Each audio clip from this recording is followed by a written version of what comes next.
Today we study about four frame of contemplation, but we focus only one dimension of the four frame of contemplation. We know four frame of contemplation: the body, the feeling, the mind, and the phenomenon. That's a four frame of contemplation because it's a reference for us to look at our body, our feeling, our mind, and our phenomenon, the internal and external changing, dynamic changing. But before we go into this one,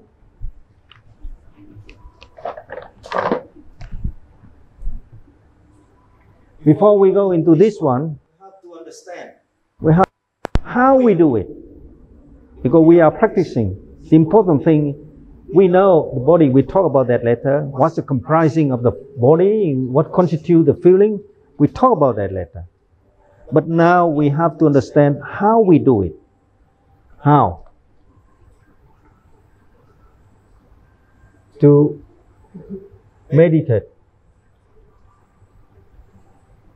or contemplate.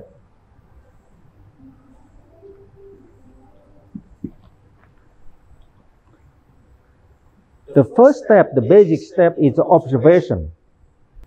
Second step, is mindful observation. And the third step, alerting observation.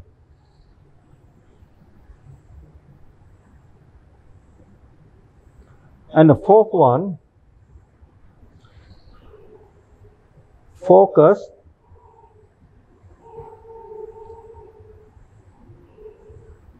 or analysis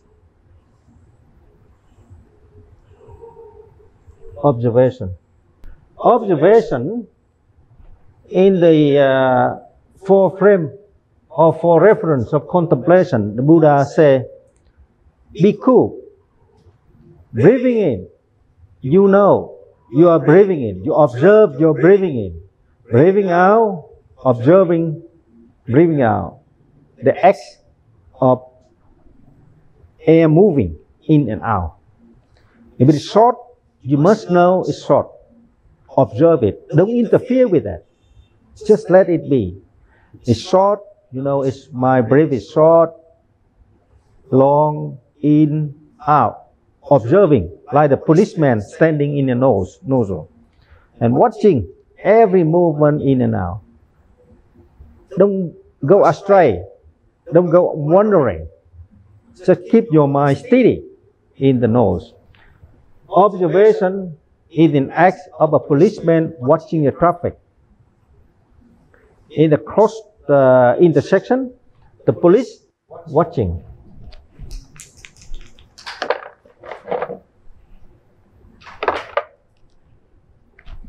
Like police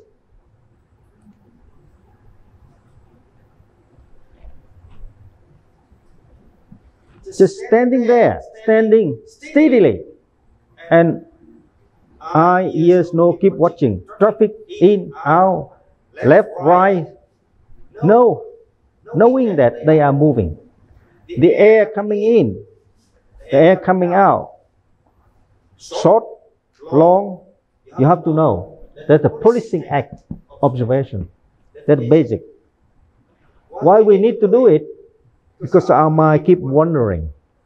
So the act of observation, policing act is steady mind, fixation of the mind.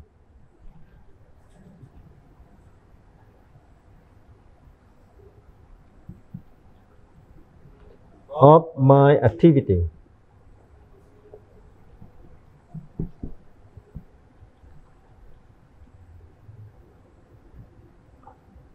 Reduce wandering. Short wandering activity.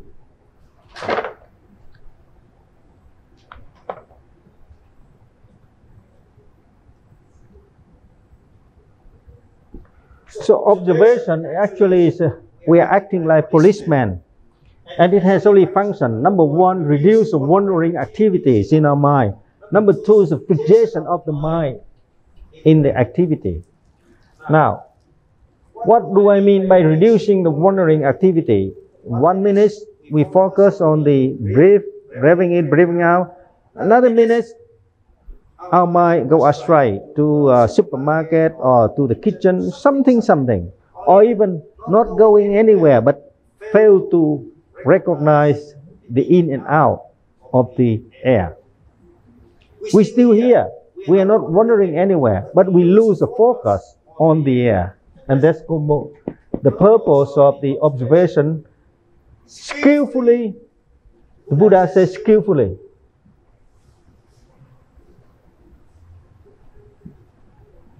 So in order to have a skill level, you have to develop the conscious observation to reduce the wandering activity. And the second one is fixation of the mind in activity. The mind activity is like the monkey. It goes from one tree to another tree, one branch to another branch. We keep doing it. So the Buddha, by analogy, he said, very simple. How do you keep the monkey sitting? Give the monkey banana. And it sit down, eat the banana. Because it like banana. The monkey like banana. So give the banana to the monkey. The monkey will sit down. The mind also, if you give them the object which is like, it will continue fixed with the object. So if you say breathing in, breathing out, it like it, so it keep attaching to it. Or you say you don't want that, you say hot or cold in the air. I just want that. I don't want in and out. I just want to observe when it's hot, when it's cold. Okay, it's just the object of the observation. It's nothing to do with enlightenment. It's just an object for you to reduce the wandering activity and fix your mind in the activity, in one object. Here should say mind's object.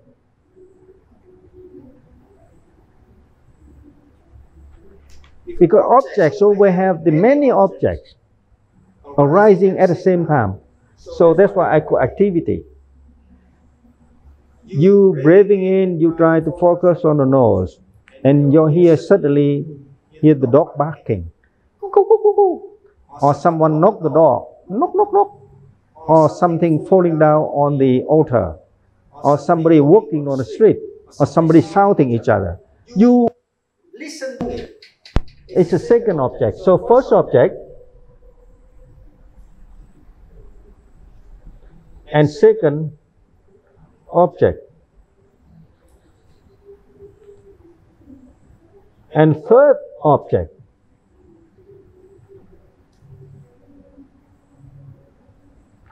And too many objects. N object. At the same time, you're sitting here. Your ears listen to me. Your eye watching the world. But your ears have a capability, not just listening to me, but also hear the dog barking, hear the music. You see, at the same time. So it's the third, second, and objects. But your object is here. So technically, you are moving from the first object to second object to a third object. The observation skill is enable you or empower you to stay fix your mind with the first object. At the same time, recognize the existence or the arising of a second, third, and fourth object. At the same time, you still know there's a music, but you keep focusing in your breathing in, breathing out. That's the first object we call primary object. Observing the arising and falling of abdomen, I can stick with the first object.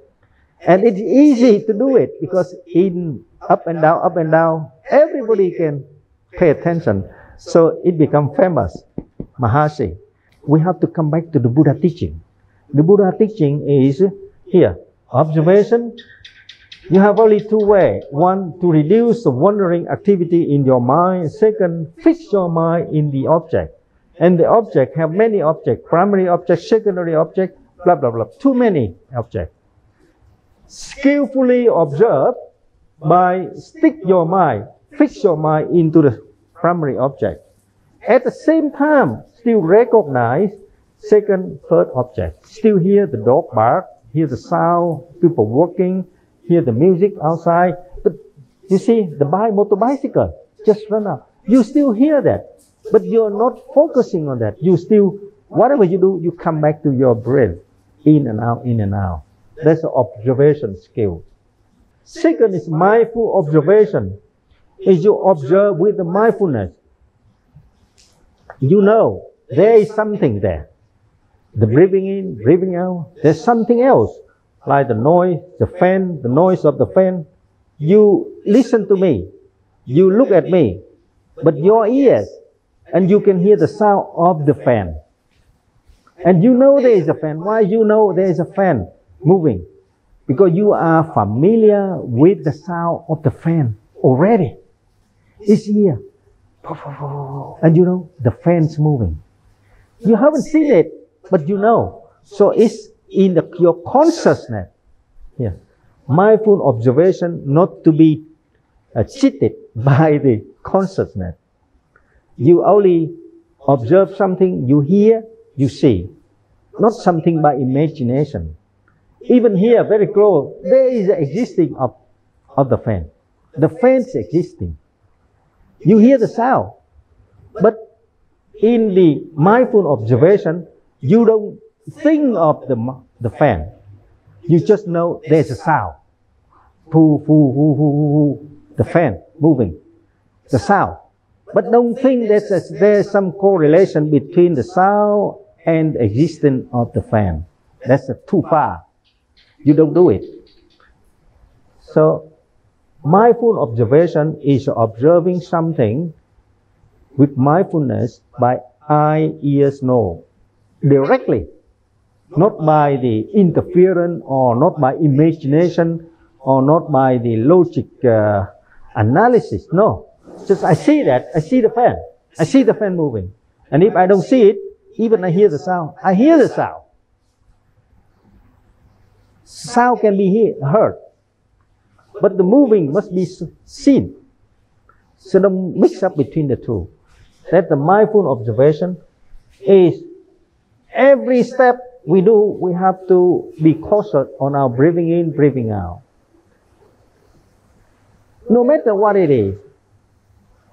The fire burning, some people die, dog die, dog barking, or even snake, we are not running.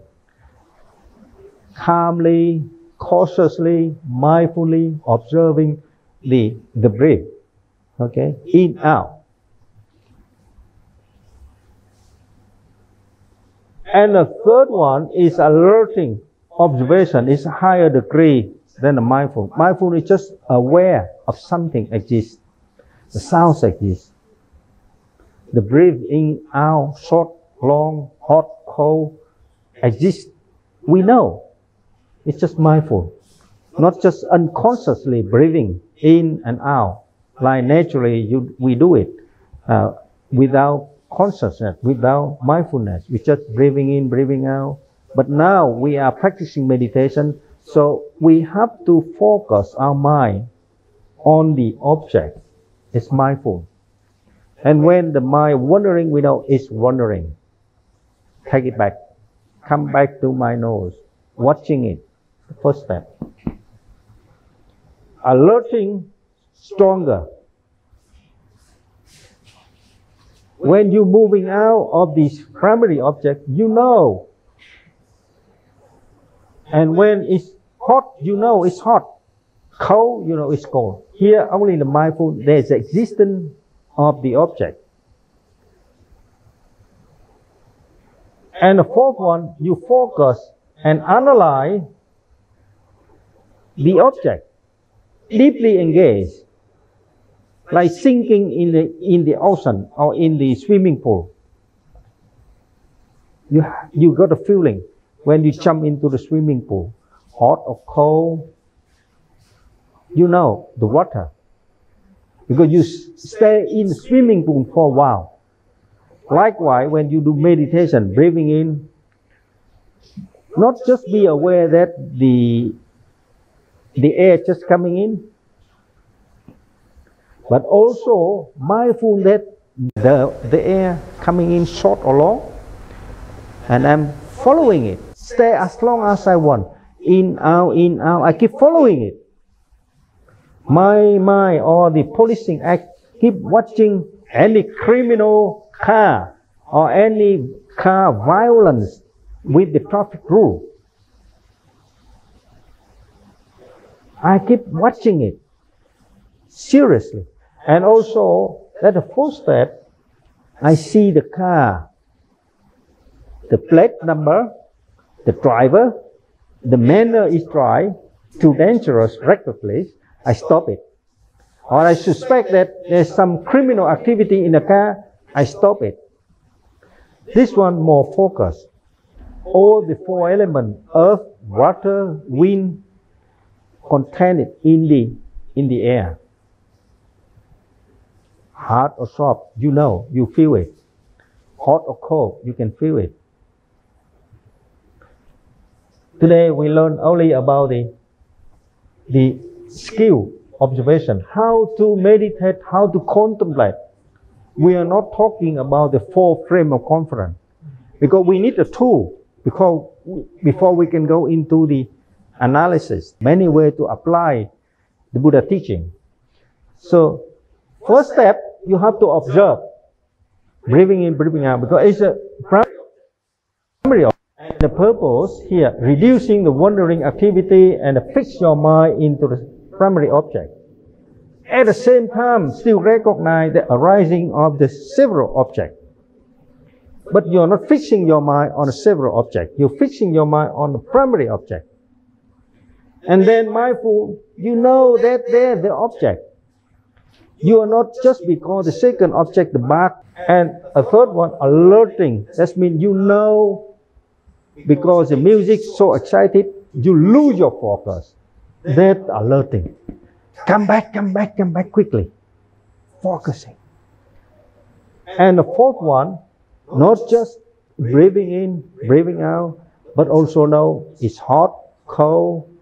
I force it to have a long or short breath, or hard or soft. Deeply engaged in the one activity. That's the first step. Later on, when you get into the phenomenon of the Dhamma contemplation, we will learn about how to contemplate arising and falling of one thought. It comes even, say, you breathing in here, and at the end of breathing in here, beginning, the end here. One breathing in. How long? Maybe 10 seconds. 10 seconds. In, beginning, end of the air. You think it's only one air continuously? No, it's something like this. Arising, falling, arising, falling, arising, falling, continuously. And we cannot recognize until we practice these things. We have the power to recognize the arising and falling of one air. It's million arising and falling. And once you see it, you just enjoy it. When you get into the Sotapanna, you want to get into the stream entry. Some point here, suddenly no more. You stop, you don't observe the arising and falling, it's just empty. And you see everything clear. Because everything, the Buddha teaching precisely and very proper, simple for everybody to understand. At some point, when the arising and falling disappear, your mind open to the new world. Later, when we go into using this one for the Dhamma or phenomenal contemplation, we have to analyze not just existence, but the nature of arising and falling of the Dhamma. The truth is just arising and falling. Now we need a skill, we need a tool before we can contemplate.